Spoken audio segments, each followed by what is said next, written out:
और हमारी आवाज़ को कमज़ोर करने की। हमें इन साजिशों के हवाले से धोखा पड़ा, जो ठेकों के हवाले से धोखा पड़ा, जो बिजली, राशन, सड़क, पानी, सेहत, तालीम, इन चीज़ों के हवाले से जो हमें नुकसान हुआ पिछले कई सालों से, इंशाल्लाह इन सब चीज़ों को हमने दुरुस्त करना है। और इसको दुरुस्त करने का तरीका यही है कि अपने वोटों का हम सही इस्तेमाल करें। इसलिए मैं यहाँ मोतबाना एक गुजारिश करने आया हूँ कि 25 तारीख को आप मेहरबानी करके हल का बटन ढूंढ के मुझे करने का मौका दें। यही मेरी गुजारिश और आपसे इल्तिजा है। बहुत बहुत शुक्रिया।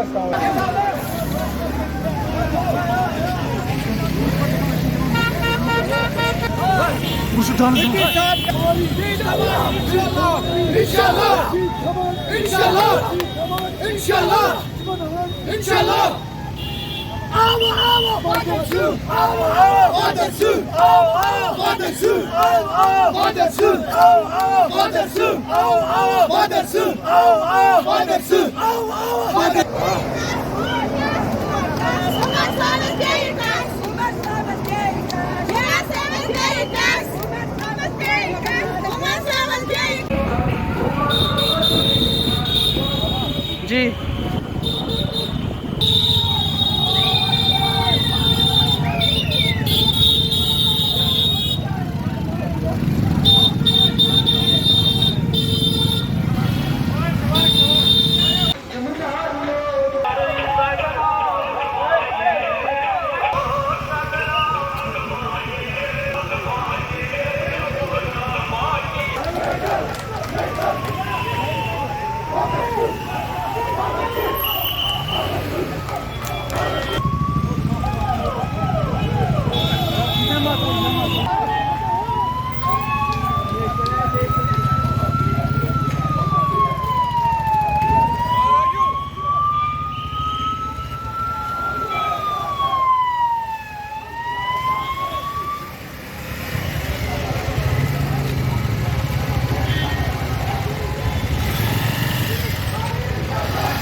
बुच खड़ा कोर्मुत तुह बुस तुंदन मसाइलन हज लड़ाई वनस मसाइलन हज लड़ाई वनस सिर्फ लड़ाई सान वजूद लड़ाई तुह पाई पतमो 10 वरियो पे बहुत वन सिर्फ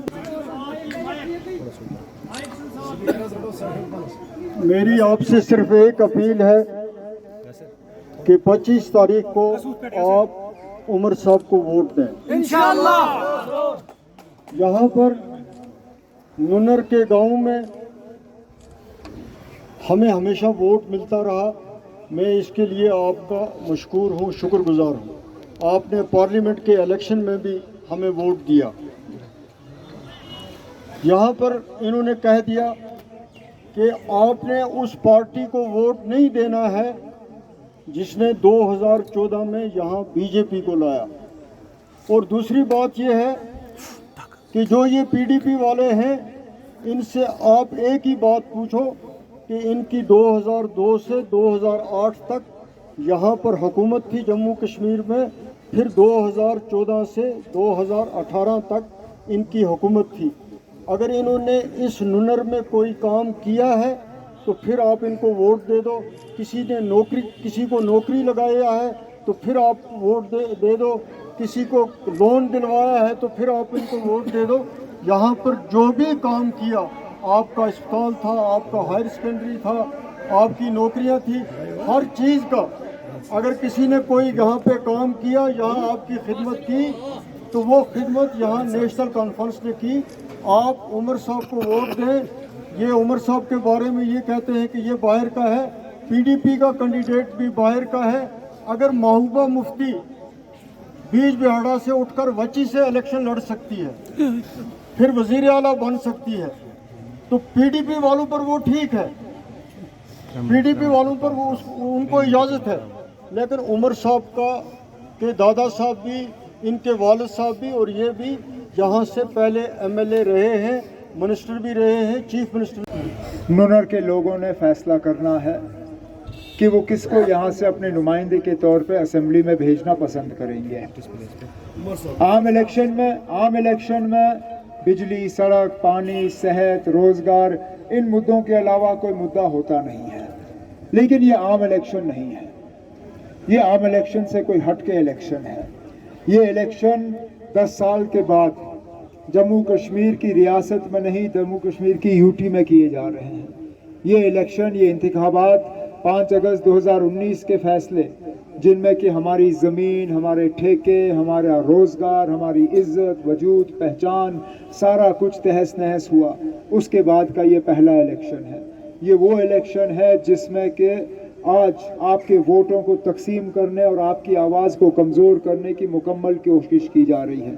ये वो इलेक्शन है जिसके तहत बीजेपी वाले चाहते हैं कि जम्मू कश्मीर की असेंबली से 5 अगस्त 2019 के मंजूरी में जो है एक मोहर लगे, ताकि वो दुनिया को ये जाके कहें कि 5 अगस्त 2019 370 का हटना, 35A का हटना, इन तमाम फैसलों के पीछे जम्मू कश्मीर के लोगों की मंजूरी है।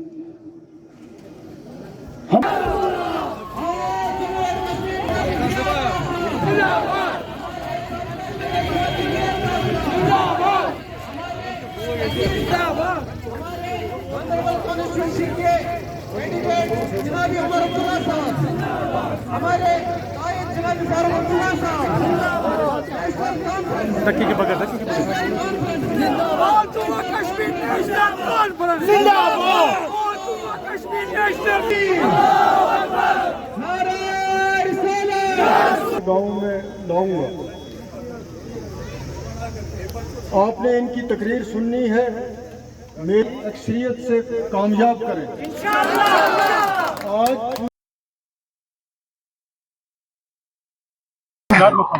आप आज क्यों जाग गए ना एलजी साहब? ऐसा कौन सा कानून है जो आप इनके खिलाफ इस्तेमाल कर सकते हो? ये आज़ाद उम्मीदवार के तौर पे उठे हैं, क्या अब आप आज़ाद उम्मीदवार के तौर पे उठने नहीं दोगे? ऑर्गेनाइजेशन पे तो बैन लगा हुआ है, ये ऑर्गेनाइजेशन के नाम पे तो इलेक्शन के मैदान में उतरे नहीं हैं ये। और तो और ठीक है ना, अगर आप वैसे भी 8 अक्टूबर के बाद यहाँ कोई कानून बनाने का इख्तियारात जो है एलजी साहब के पास नहीं होगा। यहाँ लोगों की अपनी चुनी हुई सरकार होगी, वो तय करेंगे ना कौन लड़ेगा कौन नहीं लड़ेगा। हमें शिकायत हमें करनी चाहिए। मैदान में हमारे खिलाफ उतरे हैं, वोट हमारे खिलाफ लेने की कोशिश कर रहे हैं, हम इस तरह की मांग नहीं कर रहे हैं, तो एलजी साहब क्यों कर रहे हैं ना? अब उनको क्या परेशानी है? इंजीनियर रशीद साहब जरा पहले जो आज उन्होंने एबीपी के जरिए इंटरव्यू दिया है उसका जवाब दें। इंजीनियर रशीद साहब ने खुले अल्फाजों में ये कहा है कि आज अगर 8 अक्टूबर के बाद बीजेपी को नुमाइंदों की ज़रूरत पड़ी, एमएलएज की ज़रूरत पड़ी, तो बीजेपी के लिए इंजीनियर रशीद साहब के दरवाजे खुले हैं। अगर आज इंजीनियर रशीद साहब बीजेपी को मदद करने के लिए इलेक्शन लड़ रहा है, तो जम्मू कश्मीर के लोगों को बहुत सोच समझ के अपने वोटों का इस्तेमाल करना चाहिए। क्योंकि मैं बार बार ये कहता आया हूँ, आज इंजीनियर रशीद साहब ने शुक्र है हमारी बात को तस्लीम किया है। मैं कहता आया हूँ कि ये लोग आ रहे हैं सिर्फ़ और सिर्फ यहाँ वोट को तकसीम करने के लिए और नेशनल कॉन्फ्रेंस को नुकसान दिलवाने के लिए। इंशाल्लाह 8 अक्टूबर को साबित होगा कि इंजीनियर रशीद साहब जो हैं उन्होंने लोगों से हमदर्दी के नाम पे वोट हासिल किए, लेकिन आज वो वोट उनको नहीं मिलेंगे। तो आपको उनसे लेना, वो तो आपको इंजीनियर से पूछना पड़ेगा, क्योंकि आज इंजीनियर बीजेपी की मदद करने के लिए तैयार है। तो इंजीनियर साहब के लिए बीजेपी भी लाइक माइंडेड है, जमात इस्लामी भी लाइक माइंडेड है। अब ये तो सिर्फ इंजीनियर ही समझा सकता है ना। अब मैं तो उनकी सियासत आज तक समझ नहीं पाया, आप समझ सकते हैं तो अच्छी बात है। अब फ्रस्ट्रेशन में लोग बहुत कुछ कह जाते हैं। वकार रसूल साहब कुछ ज़्यादा ही फ्रस्ट्रेट हो गए हैं। अब इलेक्शन ख़त्म हो गया है, उनको चुपचाप बैठना चाहिए, 8 अक्टूबर का इंतज़ार करना चाहिए। लोगों का फैसला हमारे सामने होगा। बाकी रही बात उनकी अपनी तंजीम, जो उनकी कांग्रेस पार्टी है, उन्होंने उनके इन बयानों को पसंद नहीं किया। उनको जो नए पीसीसी के सदर बने हैं उनके तरफ से मार पड़ी है एक बयान के जारे। उन्हें अपनी पार्टी का जो है नेशनल कांग्रेस का ख्याल रखना चाहिए। हम अपनी पार्टी का ख्याल रखेंगे ना।